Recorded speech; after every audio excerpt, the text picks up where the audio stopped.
What if Thor didn't miss?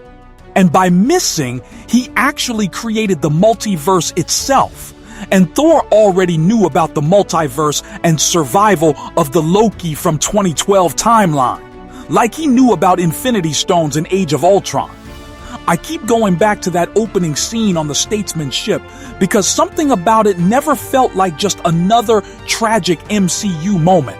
The silence, the bodies, the broken Asgardians, scattered like forgotten relics. And then Loki standing there, trying one last time to outsmart a god who had already calculated every possible move. When Thanos grabs him, when Loki calls himself the god of mischief one final time, there's a strange calm in his eyes, almost like he knows this isn't the end, just a transition. But Thor doesn't see that.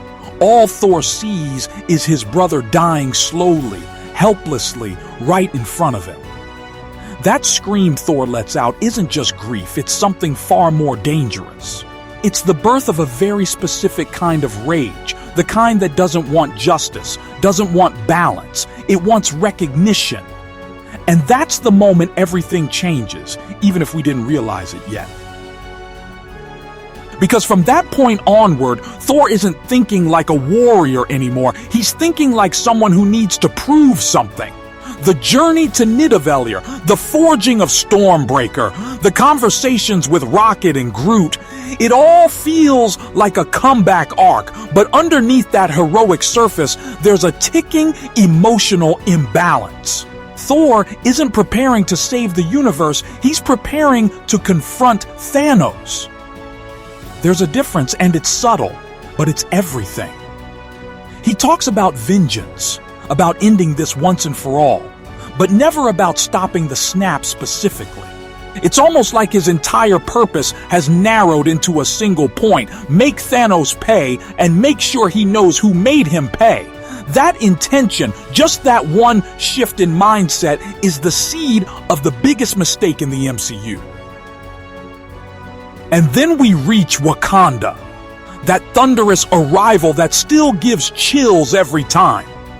Thor descends like a literal god, lightning tearing through the sky, enemies falling in seconds. For a brief moment, it feels like this is it. This is the turning point. This is where the Avengers finally win.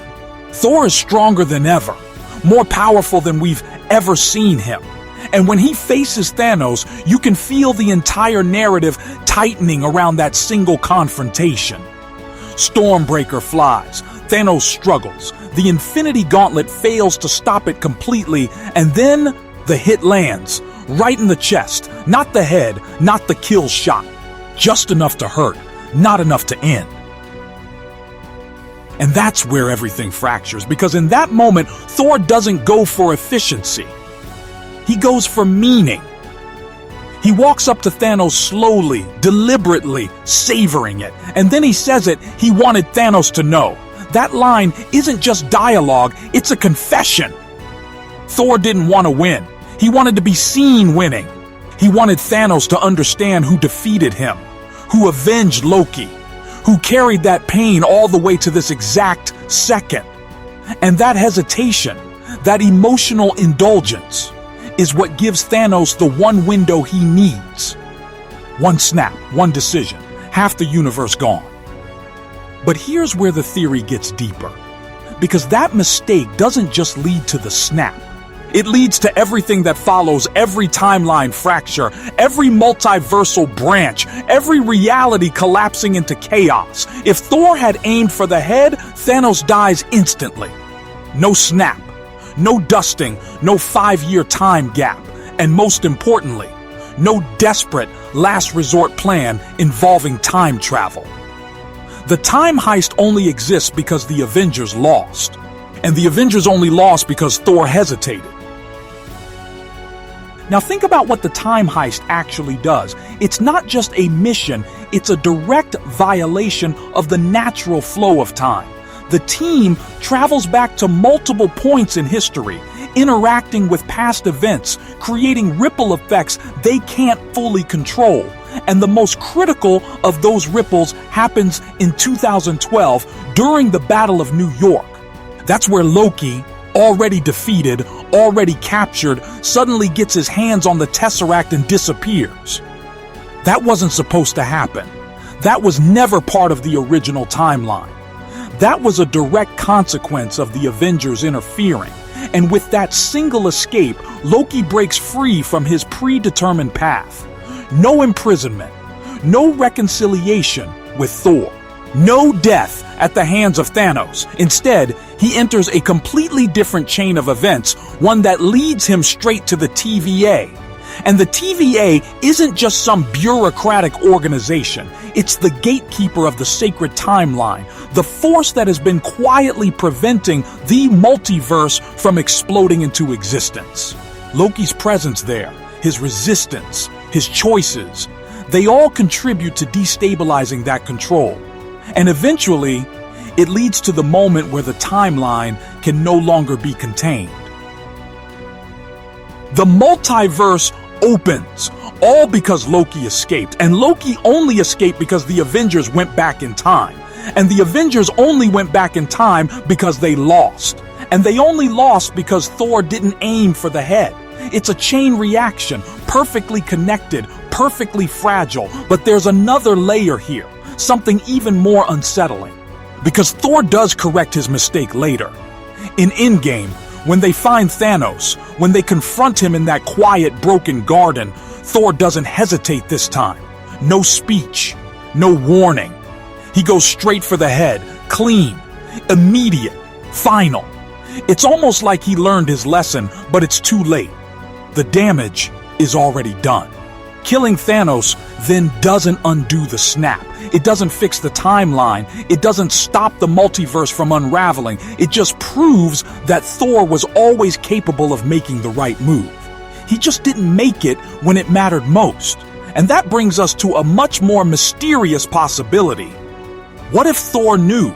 Not in a clear, detailed time travel map kind of way, but in the same instinctive, prophetic sense that guided him during the Infinity Stone visions back in Age of Ultron. Thor has always been connected to forces beyond simple logic, destiny, fate, cosmic balance. What if, somewhere deep down, he understood that this path, this failure, was necessary? That Loki's death, his own rage, the missed strike, all of it had to happen to set something much bigger into motion? Because Loki doesn't just escape, he evolves. He becomes something more than the god of mischief. He becomes someone who understands timelines, who questions control, who ultimately plays a role in holding the multiverse together in ways we're only beginning to understand. And if that transformation is essential for what's coming, if the universe needs a Loki who has seen everything, who exists beyond a single timeline, then Thor's mistake stops looking like a failure. It starts looking like a sacrifice, a necessary imperfection in a much larger design. And that design is leading somewhere very specific. The cracks in reality, the incursions, the overlapping universes, they're all building toward a collision, a breaking point. Something that doesn't just involve one timeline, but all of them. This is where concepts like Doomsday and Secret Wars begin to take shape, where entire realities don't just interact, they collide, they overwrite, they fight for survival. And none of that happens without the multiverse. None of that happens without Loki escaping. None of that happens without the time heist. And none of that happens if Thor had simply aimed a little higher. That's the terrifying beauty of it. One decision, 1 inch of difference, one moment of ego, and suddenly the entire structure of existence shifts. It's not just a character flaw, it's a pivot point in cosmic history. Thor wanted revenge, wanted closure, wanted to honor his brother in the most direct way possible. But in doing so, he unintentionally honored him in a much bigger way, by setting him on the path to become something far greater than either of them ever imagined. So the next time you watch that scene, don't just see it as a mistake. See it as the moment the multiverse was born. And if that changes how you see the story, maybe drop a like, share it with someone who loves these details, and subscribe for more.